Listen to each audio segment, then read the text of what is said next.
Okay, welcome back to class, guys.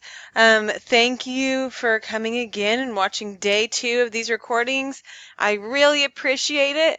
And as I said yesterday, this just shows me how important school is to you guys because even though I'm not there in class like normal to keep you accountable, you are still watching this and holding yourself accountable to staying on top of your schoolwork and growing in your academics. So good job to you. You're already on the right track today. Okay, let's go ahead and get started. So what are we working on today? Well, we are going to be looking at the same Oklahoma academic standard as yesterday, which is that students will infer relationships among words, including synonyms, antonyms, homographs, and homonyms. And our student language goal for the day is that I can identify antonyms and provide antonyms for a given word. So yesterday we looked and reviewed synonyms, but today we're going to do the opposite. Hint, hint, we're going to be reviewing antonyms. So just like synonyms, I know that we have spent about a week in the past focusing on antonyms and that we use a lot of our welcome questions to practice identifying antonyms in a sentence. But again, this can be a kind of a tricky subject, and on that state test in a few weeks, I guarantee you there's going to be synonym and antonym questions. So I just want to utilize this time to practice. So let's get started. So what are antonyms? Antonyms are words with the opposite meaning. So two words, if they mean the opposite thing, then they are antonyms, because antonyms are words with the opposite meaning. Let's look at some examples. Happy and sad. Happy and sad are opposites, so therefore these words are antonyms. We know if someone's really happy, they are not sad. So that's the exact opposite of being sad would be being happy. So happy and sad are antonyms. Another pair of antonyms would be loud and quiet. Loud and quiet are opposites, so loud and quiet are antonyms.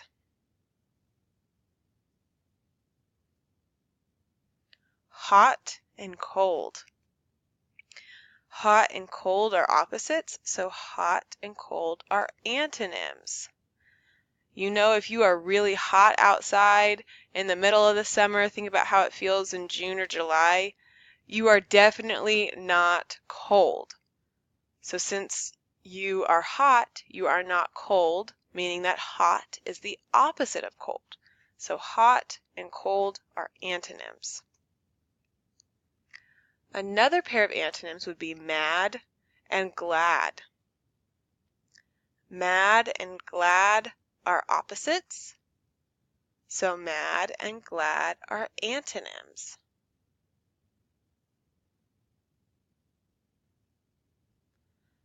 Another example of words that mean the opposite would be take and give. If you take something from someone, you're not giving it to them, you're taking it to them. So take would be the opposite of give. If you take something, you're taking it for yourself, but if you give something, you're giving it to someone else. You're giving it away from yourself. So take and give would be opposites, or take and give would be antonyms. Another example would be huge and tiny. If something is huge, it is big and giant and in your face. But if something is small, it's little and you might miss it. You might not see it because it's so tiny. So huge and tiny are opposites, or huge and tiny are antonyms. And another example would be sit and stand. If you sit, your bottom's on the ground, or it's in a chair or a seat or on the sofa. But if you stand, your bottom's in the air. Your feet are on the ground. So sit and stand are opposites, or sit and stand are antonyms.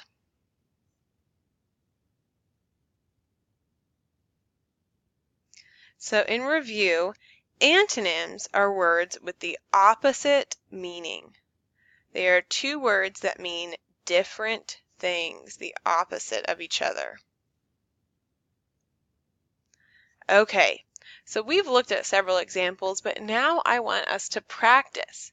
So I'm going to show you three words, and I want you to pick out which two of those three words are antonyms, which two of those words mean the opposite. So I'll give you time to think after each question, and you can turn and tell your learning coach which two words you think are antonyms, and then we'll check our answers together. So let's look at this first one. Which two of these words are antonyms? Tall, big, and short. Which two of them are antonyms?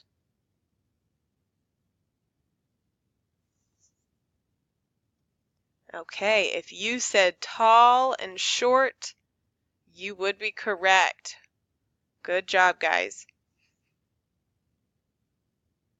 Let's try another one. Which two of these words are antonyms, or the opposite? Sell, buy, or show? Which two of those words are antonyms?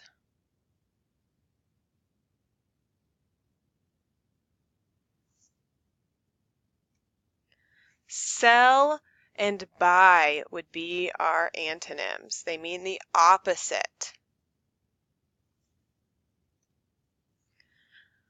Okay, which two of these words would be antonyms? Go, will, or won't? Which two of these words mean the opposite?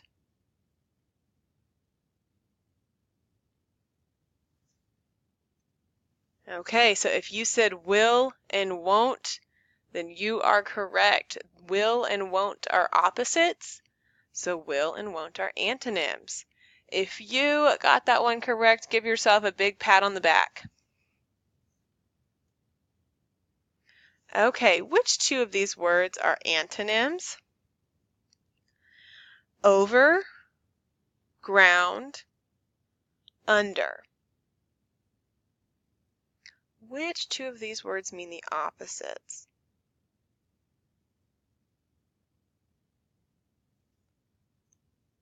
Over and under are opposites, so over and under would be the antonyms.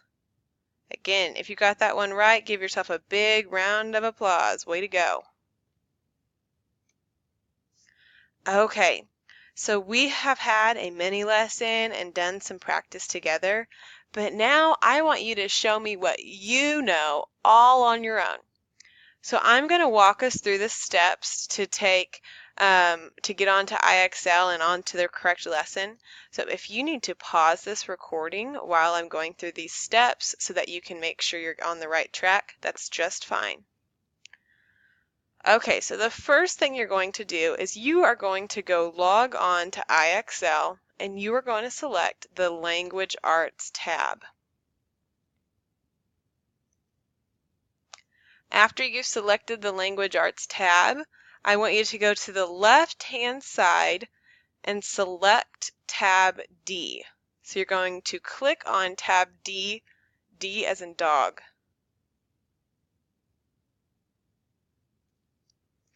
After you've clicked on tab D, you're going to scroll all the way to the bottom and I want you to complete lesson Z.5. And as you guys can see, there's a star next to it. So that should make it easy for you to know which lesson to do. So Z.5, choose the antonym, is the lesson that I want you to complete after watching this recording. And remember that on IXL, I can go in and I can see exactly who's done each lesson. And so I'm going to check that today after my meeting. And I know that I'm going to see all of you guys have completed this lesson because you're all responsible students and are great at following directions.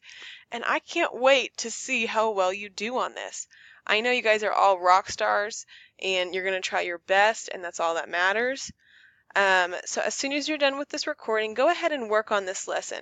Only spend about 15 minutes or so on it, and then you can move on with your day. I really appreciate you guys watching this recording and working in IXL for me tomorrow. And I cannot wait to get done with these meetings so we can be in class again tomorrow on Thursday. So I hope you guys have a great afternoon, and I can't wait to see everyone tomorrow. Bye, guys.